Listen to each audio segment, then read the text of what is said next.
Hello friends, welcome back once again on India's learning academy. Friends, हमने पिछली कक्षा में auxiliary verb is, am, are, was verb का प्रयोग करते हुए हिंदी से इंग्लिश में ट्रांसलेट करना सीखा। हमने विभिन्न एग्जांपल्स के माध्यम से देखा कि किस तरह से हम is, am, are, was verb का प्रयोग करते हुए हिंदी से इंग्लिश में ट्रांसलेट कर सकते हैं। हमने positive sentence, negative sentence, interrogative sentence, interrogative plus negative sentence को ट्रांसलेट करना सीखा। हमने कई सारे एग्जांपल्स लिए और विभिन्न तरह के एग्जांपल्स को समझा और ट्रांसलेट किया। इसके बाद आइए देखते हैं हम लोग किस तरह से इट का प्रयोग करेंगे। अक्सर स्टूडेंट्स को गलतियां हो जाती हैं इट का यूज़ करने में। सेंटेंस दिया रहता है कई तरह के फॉर्म में जहाँ पे इट का यूज़ किया जाता है और स्टूडेंट्स सेंटेंसेस को समझ नहीं पाते हैं और उसको ट्रांसलेट करने में गलतियाँ कर देते हैं। आइए देखते हैं हम कहाँ कहाँ पे इट का यूज़ करते हैं और किस तरह से हम उसको पहचान सकते हैं कि किस सेंटेंस में इट का यूज़ किया जाता है। जैसे कि हम लोग जानते हैं कि इट का शाब्दिक अर्थ यह होता है। इट का मतलब होता है यह। जब किसी सेंटेंस में यह करके सब्जेक्ट होता है, यह एक किताब है, यह मेरी पुस्तक है, यह तुम्हारी पुस्तक है, तो जब यह सब्जेक्ट के रूप में होता है तो हम इट का यूज़ करते हैं। जैसे एक एग्जांपल लेते हैं,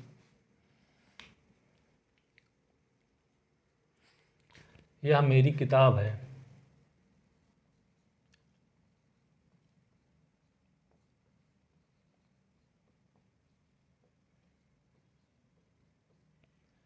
तो यह यहाँ पे आ रहा है, यह का मतलब क्या हुआ? इट। यह को इंग्लिश में क्या कहते हैं? इट कहते हैं। तो यहाँ पर यह सब्जेक्ट के रूप में है, तो यहाँ पे हम यह की इंग्लिश क्या लिखेंगे? इट लिखेंगे, क्योंकि यहाँ पे यह सब्जेक्ट के रूप में दिया है तो हम इसको सीधा सीधा ट्रांसलेट कर देंगे। यह मेरी किताब है, इट इज़ माई बुक।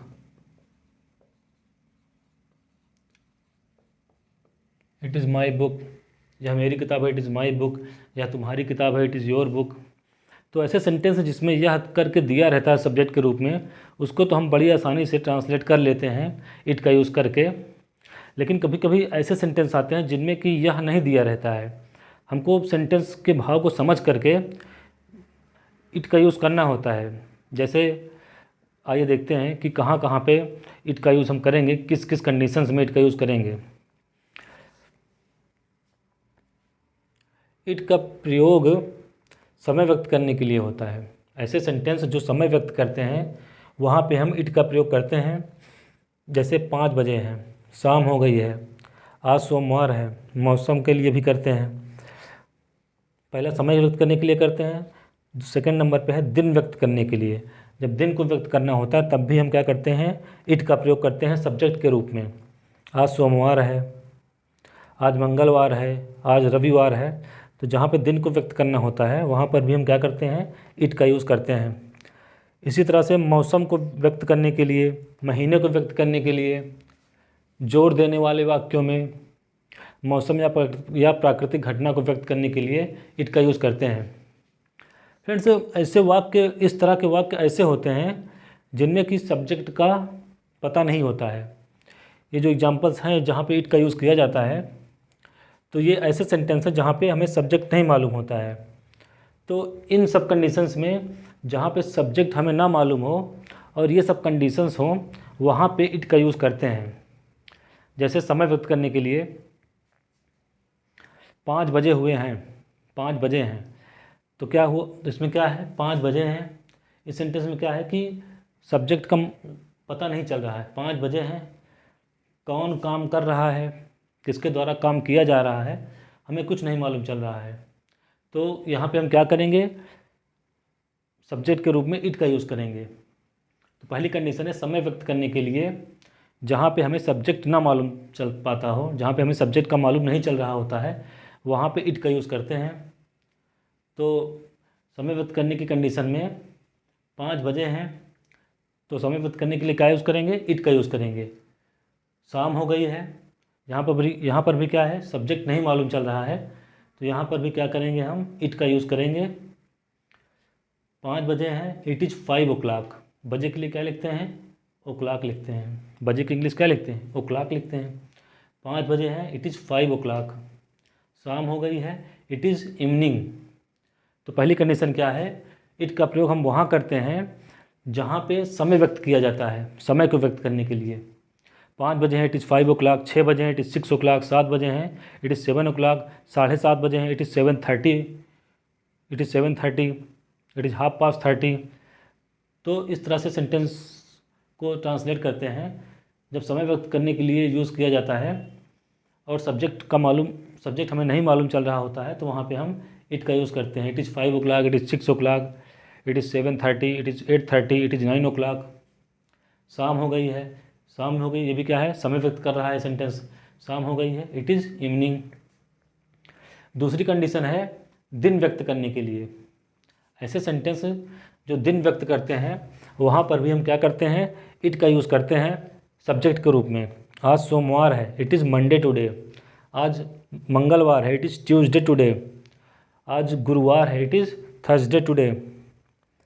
तो दिन व्यक्त करने के लिए भी हम क्या करते हैं, इट का यूज़ करते हैं जब हमें सब्जेक्ट का पता नहीं चल रहा होता है। यहाँ पर भी क्या है, सब्जेक्ट नहीं मालूम चल रहा है, कौन काम कर रहा है, किसके द्वारा काम किया जा रहा है, कुछ नहीं पता चल रहा है। तो यहाँ पर भी क्या करेंगे, हम दिन व्यक्त करने की कंडीशन में भी इट का यूज़ करेंगे, इट इज़ मंडे टुडे। इसी तरह से तीसरी कंडीशन है मौसम व्यक्त करने के लिए भी सब्जेक्ट के रूप में इट का यूज़ करते हैं। आज बहुत गर्मी है, it is very hot today. आज बहुत गर्मी है, it is very hot today. आज बहुत ठंडी है, it is very cold today. तो इस तरह से मौसम व्यक्त करने के लिए भी हम सब्जेक्ट के रूप में इट का यूज़ करते हैं। इसी तरह चौथी कंडीशन है महीना व्यक्त करने के लिए। जब हमें मंथ को व्यक्त करना होता है, मंथ को शो करना होता है, तो वहाँ पर भी हम क्या करते हैं, इट का यूज़ करते हैं। जब हमें मंथ को शो करना होता है तो वहाँ पर भी सब्जेक्ट के रूप में इट का यूज़ करते हैं। सितंबर का महीना था, it was month of September. जून का महीना था, it was month of June. जून की गर्मी थी, it was hot weather of June. तो इस तरह कंडीशन में भी हम इट का यूज़ करते हैं। इस तरह पांचवी कंडीशन है जोर देने के लिए। जहाँ पर जोर देकर किसी सेंटेंस को बताया जाता है, जब किसी सेंटेंस में जोर दिया जाता है और सब्जेक्ट क्लियर नहीं होता है या फिर यह करके सब्जेक्ट दिया भी रहता है, तो वहाँ पर हम क्या करते हैं, इट का यूज़ करते हैं। यह वही था जो मैच जीत गया, इट वाज ही। इसमें क्या है, यह दिया हुआ है, अगर यह नहीं भी दिया रहेगा, वही था जो मैच जीत गया, तब भी हम क्या करेंगे, इट का यूज़ करेंगे। यहाँ तो मैंने यह लिख दिया है, अगर यह नहीं भी होता यहाँ पे, तब भी सेंटेंस में क्या करते हैं, हम इट का यूज़ करते। वही था जो मैच जीत गया, it was he who own the match. या वही था जो मैच जीत गया, it was he who own the match. तो पहली कंडीशन में हमने पढ़ा कि इट का प्रयोग सब्जेक्ट के रूप में इन सब कंडीशंस में करते हैं, समय व्यक्त करने के लिए, दिन व्यक्त करने के लिए, मौसम के लिए, महीना व्यक्त करने के लिए, जोर देने के लिए। तो अभी हम क्या कर रहे हैं, ये वाली कंडीशन पढ़ रहे हैं जब इट का प्रयोग सब्जेक्ट के रूप में करते हैं। यूज़ ऑफ इट के अंतर्गत पहली कंडीशन है सब्जेक्ट कर्ता के रूप में इट का यूज़। जब हम इट का यूज़ सब्जेक्ट के रूप में करते हैं तो उसका शाब्दिक अर्थ निकलता है यह, वह, इसने, उसने। तो इन सब कंडीशन में क्या होता है, समय व्यक्त करने के लिए, दिन व्यक्त करने के लिए, मौसम के लिए, महीना व्यक्त करने के लिए, जोर देने के लिए, और पांचवी कंडीशन है मौसम या प्राकृतिक घटना के लिए।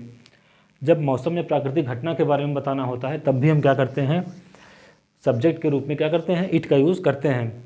बाहर अंधेरा है, इट इज़ डार्क आउटसाइड। बाहर उजाला है, it is light outside, it is day outside. बाहर अंधेरा है, इट इज़ डार्क आउटसाइड। बाहर उजाला है, इट इज़ डे आउटसाइड। आज मौसम सुहावना है, it is pleasant weather today. आज मौसम सुहावना है, it is pleasant weather today. तो इस तरह से क्या होता है कि सब्जेक्ट के रूप में इट का यूज़ किया जाता है जहाँ पर सेंटेंस में सब्जेक्ट का पता नहीं चल रहा होता है। इन सब सेंटेंसेस में क्या है, हमें सब्जेक्ट का पता नहीं चल रहा है, तो क्या करते हैं, हम इन सब कंडीशंस में एज ए सब्जेक्ट इट का यूज़ करते हैं। और फ्रेंड्स दूसरी कंडीशन होती है इट का यूज़ जब हम लोग ऑब्जेक्ट के रूप में करते हैं। इट का यूज़ क्या होता है, ऑब्जेक्ट के रूप में भी होता है। और जब इट का यूज़ ऑब्जेक्ट के रूप में होता है तो इसका शाब्दिक अर्थ इसे, उसे, इसको, उसको निकलता है। जब सब्जेक्ट के रूप में यूज़ करते थे तो इसका शाब्दिक अर्थ निकलता था यह, वह, इसने, उसने। और जब ऑब्जेक्ट के रूप में इट का यूज़ करेंगे तो इसका अर्थ निकलेगा इसे, उसे, इसको, उसको। जैसे एग्जांपल देखते हैं, इसे मत फेंको, तो यहाँ पर इसे किस फॉर्म में यूज़ हुआ है? ऑब्जेक्ट के रूप में। राम के पास एक मकान है, मैं उसको पसंद करता हूँ, यहाँ पर उसको इंग्लिश क्या लिखेंगे? इट लिखेंगे। यहाँ पर भी क्या हुआ है? ये ऑब्जेक्ट के रूप में यूज़ किया गया है। और तीसरी कंडीशन होती है इट का यूज़ इन स्थितियों में करते हैं, निर्जीव वस्तुओं के लिए, पशु पक्षियों के लिए और छोटे शिशुओं के लिए। दूसरी कंडीशन में क्या होता है? ऑब्जेक्ट के रूप में इट का यूज़ करते हैं तो इसका अर्थ निकलता है इसे, उसे, इसको, उसको। और इट का प्रयोग क्या करते हैं हम? निर्जीव वस्तुओं के लिए, पशु पक्षियों के लिए और छोटे शिशुओं के लिए भी करते हैं। आइए देखते हैं इसके एग्जांपल्स।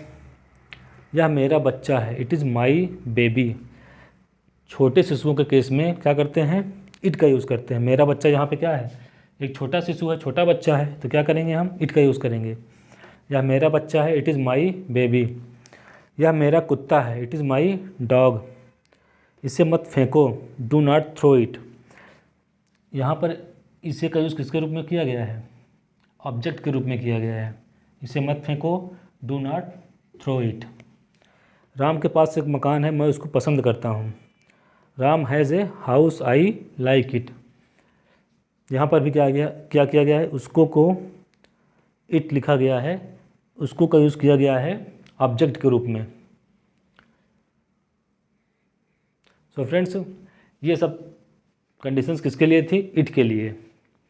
तो इस तरह से हम किसी सेंटेंस में कहाँ पे इट का यूज़ करना है, इन सब कंडीशंस को देखकर पहचान सकते हैं। जब हमें समय व्यक्त करना होता है, जब हमें दिन का नाम व्यक्त करना होता है, जब हमें प्राकृतिक घटना व्यक्त करनी होती है, जब हमें मौसम के बारे में व्यक्त करना होता है, जब हमें महीना व्यक्त करने के लिए सेंटेंस में दिया रहता है, महीना दिया हुआ होता है, तब क्या करते हैं हम? इट का यूज़ करते हैं।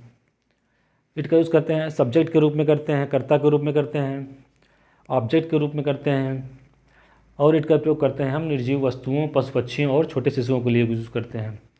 तो इस तरह से हम फ्रेंड्स बड़ी ही आसानी से इट का यूज़ कर सकते हैं और सेंटेंस को अच्छे से करेक्ट कर सकते हैं, अच्छे से ट्रांसलेट कर सकते हैं। तो फ्रेंड्स, आज की वीडियो के लिए बस इतना ही।